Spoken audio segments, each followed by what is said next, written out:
Hi, and welcome to the lecture on feminist theory in criminology. So, feminist theory in criminology looks first to see what theories in criminology can be extended to explain the criminal actions of women. This is because most theories in criminology started with data that was usually exclusively based on men's criminal offending patterns, the crimes that men commit, and only had men in their data sets. And so the first part of feminist theory looked to see, okay, which of these theories, although they're based on men's actions and crimes that men have committed, can be extended to also explain the crimes that women commit. The second key part of feminist theory has looked to explain the gender differential in offending. In other words, we know from statistics that men are far more likely to commit crime than women. What most early criminological theories did not address is why that might happen. So feminist theory tries to address why men are more likely to commit crime than women.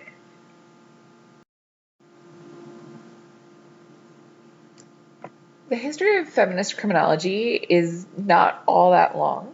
I should first say that there are numerous branches of feminist criminology, and what unites all of those branches is that they're all arguing that women's experiences, both as victims of crime and as perpetrators of crime, should be included in the discussion of why crime occurs, when crime occurs, and how crimes occur, and how society should go about preventing crime. Initially, feminist criminologists were critiquing criminological theory and criminologists generally for ignoring women. Women weren't considered to be offenders. Women's experiences as victims weren't included either. They were assumed to be exactly like men, and so why would we bother discussing women who are victims of crime? We already have information from men who are victims of crime. So that was really the first approach. And another approach was to distort topics related to women in crime. So, for example, if a woman committed a murder, she could either be an instrument of the devil, so awful that she is no longer really a person. Has been overtaken by demons, and that is why she committed crime. Even after we got out of spiritual explanations of crime, you still saw women who committed murders to be held up as instruments of evil embodied, even though men who committed crime were not any longer treated that way. Or women were thought to be so pure and so soft that there's no way that they could commit murder, for instance. And so women who did plot and commit murders a lot of times got off because they were thought to be so incapable of doing anything so illegal or so awful.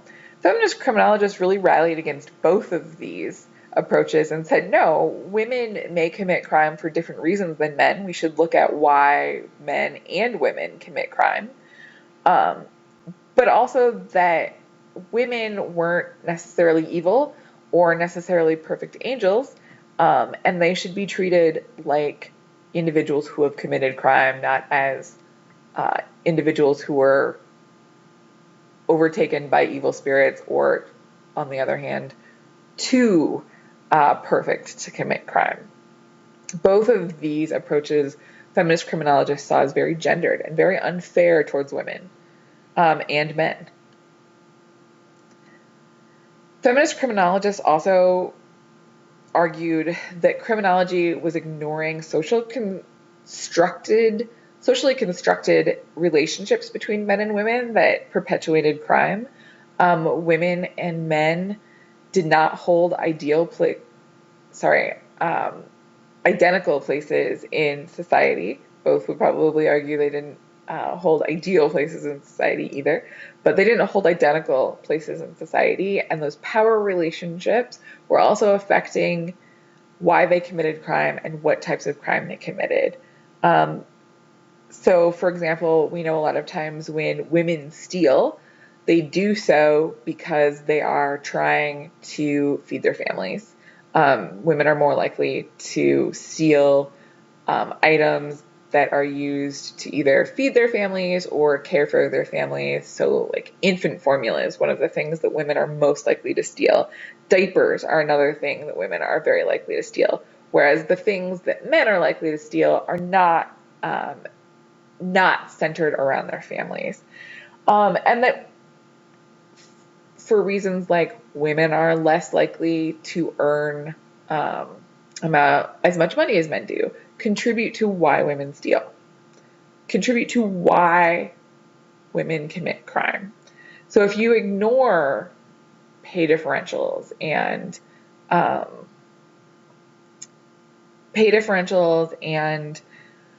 caregiving relationships and those sort of things, you are ignoring part of the reasons why crime exists and why women in particular perpetuate crime. So you have to look at these socially constructed aspects of society in order to understand women's offending.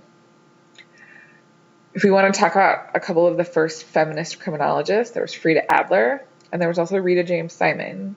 Rita Simon was a prolific criminologist who actually taught at American University just right across the river in DC for many decades. She just died about 5 years ago. And actually, fun fact, many of the criminologists in Marymount's department studied under her, including myself.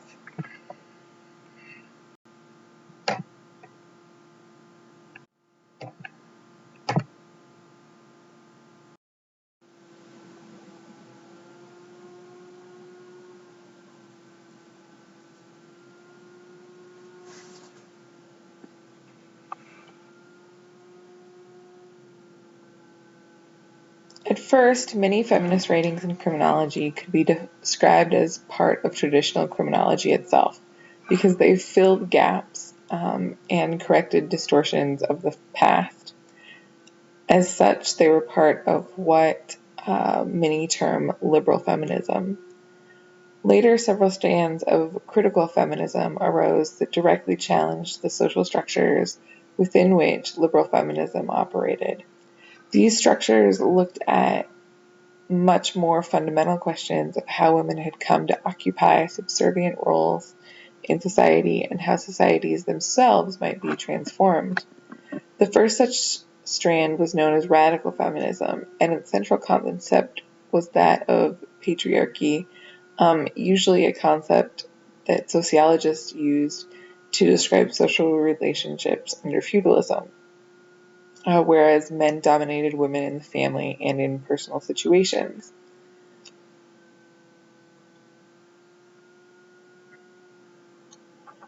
Marxist feminists combined radical feminism with traditional Marxism to argue that the root of male dominance lied in men's ownership and control of the means of economic production. Marxist feminist criminologists argue that the actions that threaten the capitalist patriarchal system are defined as crimes by the law and by the criminal justice system.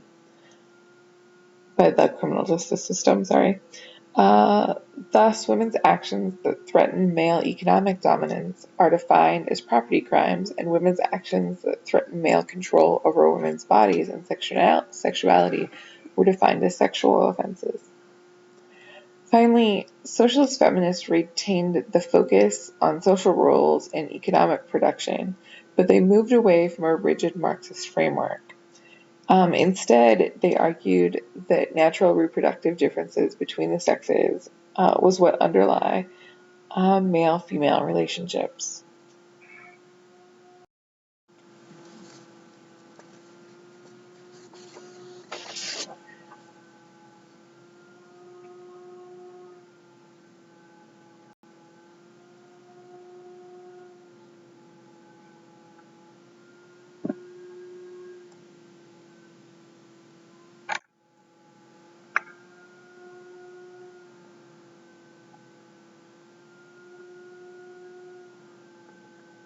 Authors tried to consider some of the most important topics in criminology and how they related to women in particular. Smart discussed how discourse was used to set certain women apart as quote-unquote criminal women, whereas Wonders argued that both postmodern feminism and feminism questioned the nature of justice as one that sought the quote-unquote truth, but was really an opinion of others, or opinion of some that benefited the elite, typically at the expense of others, or specifically the poor. Other feminists have criticized this belief. Chesney, Lynn, and Faith questioned whether it would be useful to women to dispute the notion of truth just at the point where women were gaining a voice in the knowledge production process, i.e. they questioned whether or not people should question whether a postmodern approach to studying crime is good for women, just when women were gaining the respect necessary to be part of the society that, or the elites that determined what is the truth or what is knowledge, and produce that knowledge, and were part of the system that, in the case of the criminal justice system, were in positions of power to have discretion to determine whether or not a law was broken, were policymakers and could help write the laws. Why would you then pursue a postmodern approach that invalidates the legitimacy of law and the legitimacy of truth? Still others appeared to reject postmodernism in particular because they advocated feminist theory and research that adhered to standards of scientific objectivity. Many feminists now take what is called appreciative relativism, which is a stance within feminism that is similar to postmodernism. That is to say that they recognize and appreciate many different feminist voices as legitimate, and they refrain from analyzing, classifying, and ultimately picking apart those different voices. Earlier feminism was wrought with many divisions within it.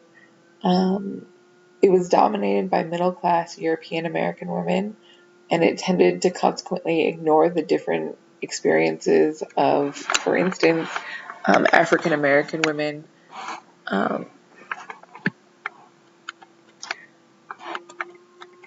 Within criminology, gender has usually been addressed in one of two ways. First is the generalizability problem that focuses on whether traditional criminology theories, which were formulated to explain male behavior, as I previously mentioned, can be generalized to explain female criminal behavior.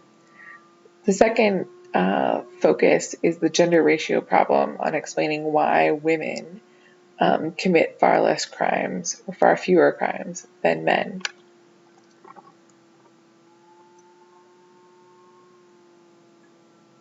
While generalizability is considered the safer problem to investigate,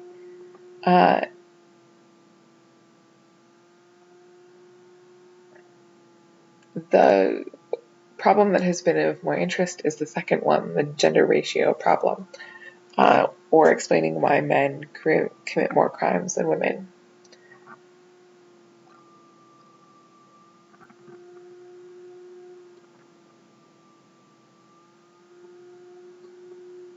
Women criminologists who focus on the gender ratio problem as opposed to the generalizability problem have been more likely to utilize observations and interviews in their research and, quote, have displayed more tentativeness and a discomfort with making global claims, unquote, at the theoretical level.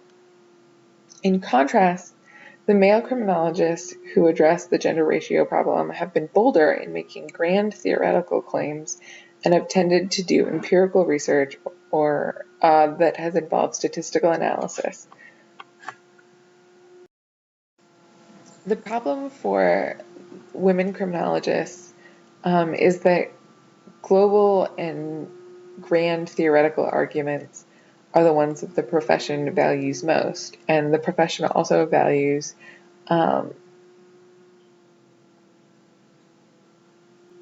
data analysis more than it values qualitative methodology. Thus, many women criminologists have complained that their research has been trivialized as case studies or has been written off as not being theoretical enough.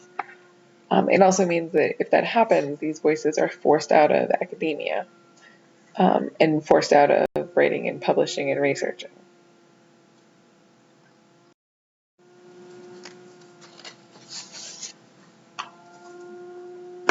Researchers have argued that gender must become a central concept in criminology theories.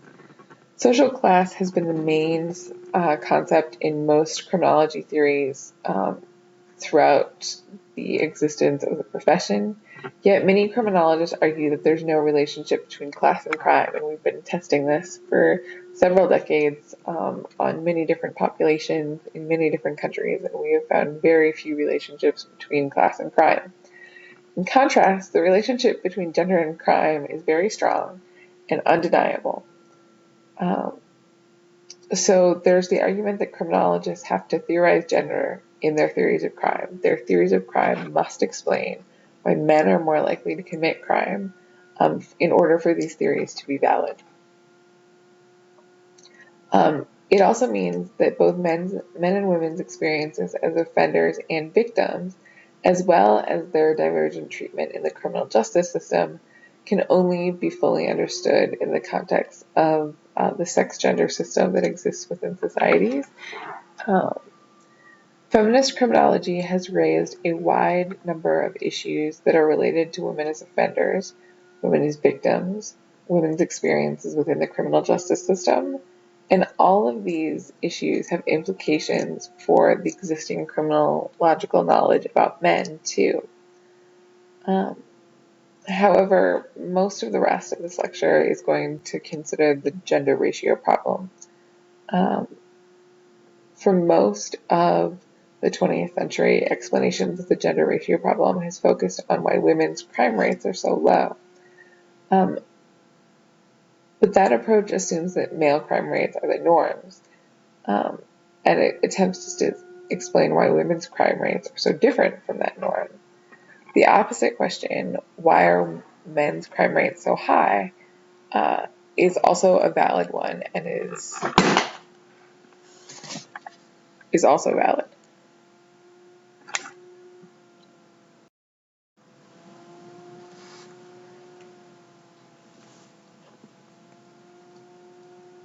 In the first half of the 20th century, theories generally explained all crime in terms of biological and psychological disorders. By the 1950s, theories of men's criminality had turned to social explanations, such as ecology, strain, differential association, control, and labeling theories that were discussed earlier. Only with the rise of feminism in the 1960s and 1970s was women's criminality viewed as an entirely separate issue and was considered in relation to women's social circumstances.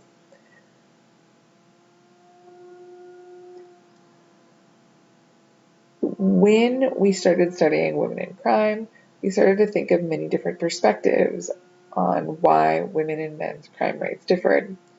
One of these perspectives said that females were more controlled than males, so they committed less crime. And this was particularly true in terms of direct controls, such as when they were under surveillance or when they were under supervision.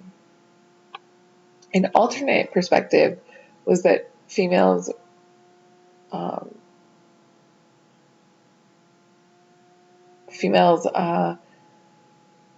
exhibited less crime because they were over-controlled by their patriarchal families, because their fathers had more power than their mothers, because the father was employed and the mother wasn't. Finally, there was the thought that Males and females tended to face different types of strain, and male strains were more likely to be tied to crime than female strains. Last but not least, there was the idea that women had found themselves, or at least some women, learned to be criminals by finding themselves in situation where their aunts, cousins, siblings, mothers routinely engaged in crime, and that the women learned from these individuals.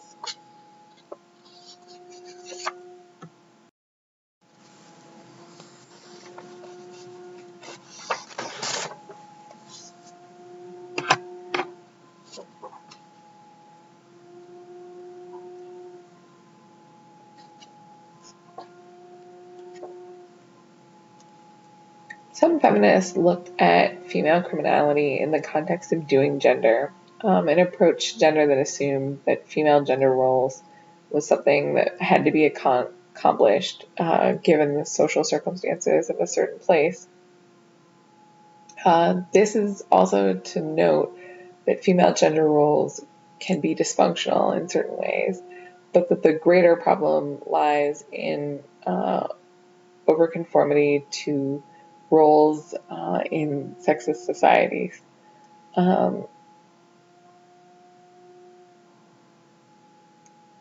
This was looked at in many different situations, such as drug markets in Brooklyn, armed robberies in St. Louis, and girls who were involved in gangs.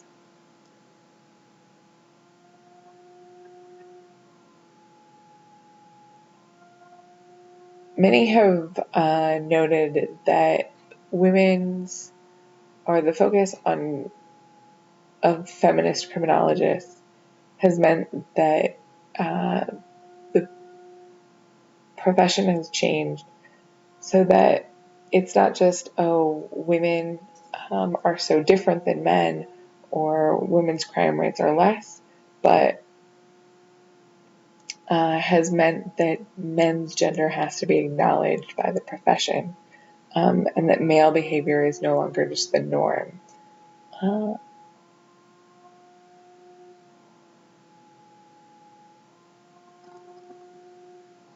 There are some traditional criminology theories that propose causal factors that are unequally distributed by genders. For example, testosterone levels, which was a biological factor that we discussed in the early weeks of the class that can be associated with crime, is much more concentrated in men than in women. Some criminologists have argued that the profession is unwilling to accept that male violence flows from a combination of genes, chemicals, and environment. A different perspective says that women suffer, or women commit less crime because there's different uses of aggression in girls and boys. This research says that while boys and girls differ little in their use of physical aggression in infancy, a gap widens over their lives, peaking between the ages of 18 and 30. And this gap means that it looks like women have the greater ability to regulate and inhibit their aggressive behavior.